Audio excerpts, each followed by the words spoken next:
certificat de mariage importance bi nga xamante ne moom la am sur le couple ak surtout ni muy impacté ci femme su nekkee amu ko. wax nañ aussi divorce wax nañ bigamie mais divorce droit da ko def ci 2 fànn nga ko mën a defee divorce par consentement mutuel ak divorce par contentieux. Consentement mutuel mooy 2 parties d'un commun accord ñu déggoo ci nan la ñuy toppatoowee xale yi garde des enfants toppatoo bi prise en charge beeg yooyu loolu ci première comparution bi juge bi loolu la njëkk a essayé day essayé couple bi ñu divorcer de façon à l'amiable ñu waxtaanee ko pour mu bañ a impacter ci xale yi loolu c'est lors de la première audience de conciliation ci lañ koy def audience boobu aussi day permettre au juge jubóole couple bi su nekkee jubóowuñ nag ñuy door a dem ci divorce su nekkee nag jubóo boobu amul dañuy dem ci contentieux c'est beaucoup plus compliqué parce que ku nekk day indi argument li tax divorce bi am ku nekk lan moo tax kii lii la ma def kii lii la ma def garde xale yi lii laa bëgg man maa bëgg jël xale yi genre xëccoo lay doon ku nekk day bëgg a jël xale bi jël ko de son côté du coup loolu day am conséquence ci xale bi surtout su nekkee la femme moo am garde enfant yi parce que jigéen su nekkee dafa am garde enfant bi mënu poser benn acte sans que góor gi mu joxe autorisation am loolu mooy autorisation parentale bi parce que te pourtant loi bi dafa nekk la puissance paternelle revient à la personne qui a la garde de l'enfant et pourtant tey pour Bijou mën a voyager su nekkee dafa am doom ñaanaluma la ko wala waa bàyyi ma jël nogoy bëgg a voyager su nekkee dafa divorcé ak jëkkëram su bëggee voyager pour mu génn territoire national il faut que jëkkër ji apposer l'autorisation donc c'est un problème boo xamante ne comme li Bijou doon wax keroog loi bi dafa xaw a sonal jigéen ñi fii moom loi bi mën nañu wax ne elle est contre les femmes du coup beaucoup de femmes dañuy am problème boobu pour ñu génn il faut que góor ki joxe autorisation ak doom bi. génn sori na même pour passeport. pour passeport benn acte mënuñu poser loolu mënuñu poser benn acte sans que l'homme mu joxe autorisation donc dañuy dem seeti avocat bi nga xamante ne moom la ñu waxtaanee muy maître Ndeye Anta Mbaye mu décortiquer le sujet ak aspect bi nga xamante ne mooy puissance paternelle autorisation parentale avant ñuy ñëw pour waxtaanee ko en débat. yow. bien que mu poser question bi parce que c'est un débat qui ne finit pas parce que situation juridique la boo xamante ne nii dafa am ay conséquences ci époux yi dafa am ay conséquences surtout ci doom yi la première chose que je voudrais aborder mooy. tey jii nii su ñaari époux divorcé garde bi kenn jox ko parce que d'habitude nag xale yi bu ñu gënee nekk xale yaay yi lañ ciy gën a lu ma ne moom lañ ciy gën a wóolu sax mais diggante yaay ak doom jege na jege boo xam ne lu si bëri seen yaay la ñuy jox garde xale yi donc suñ leen joxee garde yi suñ ko joxee garde bi dafa fekk ne il faut mu am yenn këyit yi te li ñu gis Sénégal mooy saa yu yaay di dem di ut ay këyit dinañ ko ne ana papaam wala ana autorisation bi papaam bind. Code de la famille dafa ne la puissance paternelle elle est exercée conjointement par le père et la mère. bu dolli ne durant le mariage c'est le père qui l'exerce en tant que chef de famille. bu divorce amee nag bu ñu xuusaatee ci biir code de la famille am na fa ñuy waxee ne ki yore garde bi. moo war a exercer les attributs de la puissance paternelle donc pour man autorisation parentale boobu ñuy wax c'est moins un fait qui est bu ñu mën a lonk ci kaw puissance paternelle mais dafa fekk peut-être que autorité yi nga xamante ne ñooy nekk aux frontières ñooy permettre di bàyyi nit yi ñuy génn ci dëkk bi ak yooyu bëgg nañu leer lu ne parent bi nga xamante ne mooy voyager ak xale bi am na autorisation beneen parent bi looloo tax bu ñuy def passeport ñuy demander autorisation du père si c'est la mère qui a la garde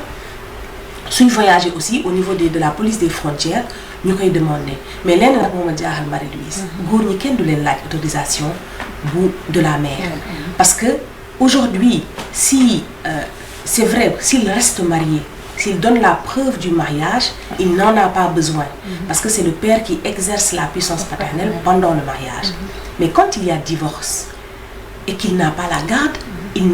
n'exerce pas la puissance paternelle parce que la loi dit que c'est celui qui a la garde moom mooy exercer puissance paternelle c'est textuel am na ñoo xam ne nag bon pour contourner tout cela avec la difficulté peut-être des blocages par rapport à l'interlocuteur qu'ils vont avoir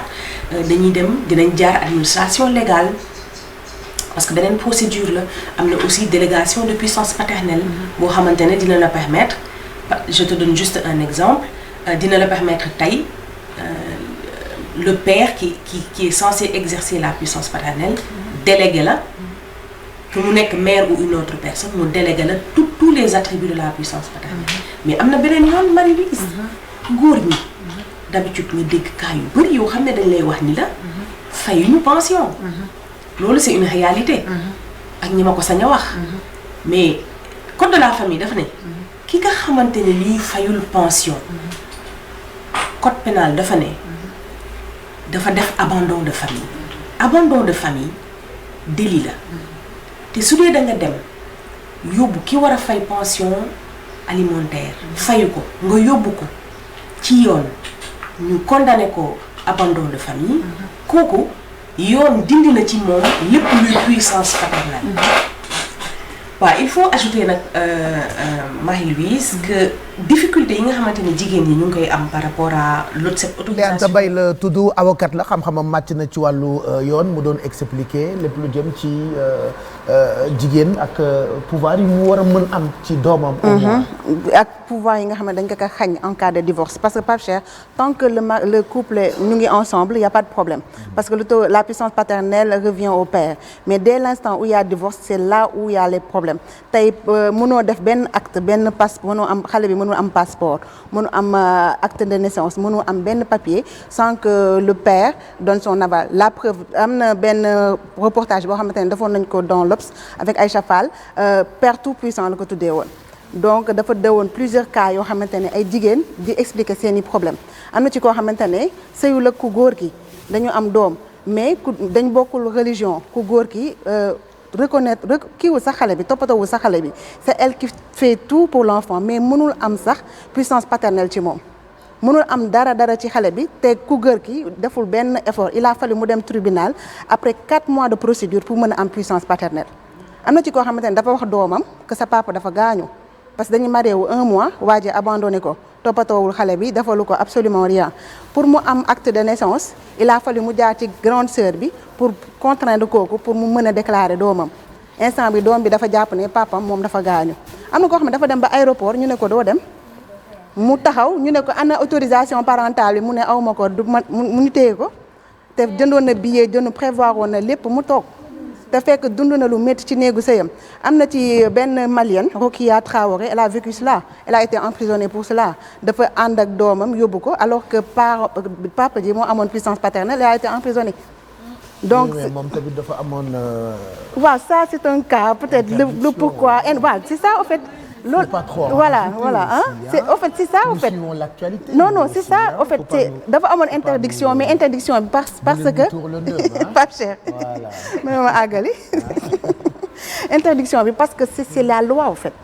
c'est la loi qui est le législateur est contre la femme dans ce cas de figure parce que tey législateur bi dafa waroon am réciprocité parce que ku góor ki yow su nekkee bon un Modou Ndiaye divorcé avec sa femme. mais yow kan nga jël exemple ci nii di. Modou yu fàtte naa Modou Ndiaye nga tudd dama fàtte ne Modou Ndiaye nga tudd. dama fàtte naa Modou Ndiaye nga tudd donc Cheikh Ndiaye divorcé de sa femme. jël ko ci man déedéet ëpp naa def. divorce waxal man perong laa wax. déedéet. nga ne bu dee Pape Cheikh moo di. fàtte woon naa sa ne Modou Ndiaye la tudd déedéet maa bañ. maa bañ. bu dee supposons maa bañ waaw supposons Marie-Louise waaw mais Marie-Louise du góor Marie-Louise jigéen la waaw jigéen la donc un homme divorcé de sa femme su nekkee moom moo yore doomam mën na dem fu ko neex tant que da amul loi bi newul ne femme bi dafay am autorisation day joxe autorisation day dem voyager fu ko neex ak doomam sans am autorisation am na benn cas bu ci amoon dernièrement une Mauritanienne je pense su ma juumul le mari s'est enfui avec sa petite une petite benn bébé bu de rien du tout mu koy wër donc instant bi am na plaidoirie boo xamante ne waa AGS ñu ngi koy def pour que la loi rétablir cette injustice parce que jigéen ñi ñu ngi dund injustice peut-être qu'on va dire qu'on voilà ñu ngi kaasal tout le temps jigéen ñi mais code de la famille jigéen bi da ciy impacté lu baax a baax te ay jigéen ñoo xam ne am na jigéen ñoo xam ne dañ leen abandonné ak seeni famille amul benn apport bi nga xam ne ku góor da koy indi ci ñoom jigéen bi mooy ñëw di daw gauche droite di toppatoo alors que tey su bëggee benn papier sax Pape Cheikh il faut que góor ki jox ko et elle est bloquée donc je pense que c'est un plaidoyer surtout surtout wàll et dañuy jël lépp këpp ko xale bi te souvent da ngay waxtaan ak ay nit nga laajte lan moo tax góor mun a dem déclarer doomam mun ko utal passeport mun a ànd ak moom voyager sans que yaay ji am son mot à dire et la réponse qu'on me donne elle est juste aberrante que jigéen ñi dañ tàmm sàcc xale di yóbbu loolu je pense que ça sincèrement loolu lañ lay wax comme réponse te je pense que loolu c'est pas histoire de góor la wala jigéen la c'est juste sur la personne am na nit yoo xam ne ils sont capables de faire ça jël seen doom yóbbu que ce soit góor ou jigéen il est temps d'équilibrer cette loi là si c'est pour protéger l'enfant nañ ko protéger si deux côtés yëpp voilà bu papa ji waree yóbbu tamit nañ am autorisation wu yaay ji il faut ñu toog waxtaanaat si xool parce que lii vraiment jigéen ñi muy gaañ dafa bëri te li lay gën a metti parfois tu rencontres da ngay gis ay histoire yoo xamante ne benn jigéen papa ji musul sa lijjanti xale yi xamul sax existé nañ ba à un moment donné xale bi soxla la pour dem jàngi école pour génn voyager tu bloques juste pour le plaisir de bloquer c'est trop en fait et je pense que il faut que ñu jóg ci taxaw ci pour que loolu change dëggantaan c'est comme li ngay wax bi c'est tellement vrai parce que man j'avais fait un dossier les enfants otages du divorce am na gel boo xamante ne dafa ñëw vacances États-Unis la nekk mu ñëw Sénégal jëkkër ji dafa kidnappé ñetti doom yi daw ak moom mu koy wër donc suñu naan jigéen ñi dañuy sàcc xale yi mais góor ñi aussi instant bi ñu ngi souffrir loo jigéen ñi souffrance yu métti yoo xamante ne et je pense que la loi doit être changée pour que mu am équilibre ci deux parents yi yëpp. Voilà, très intéressant en tout cas.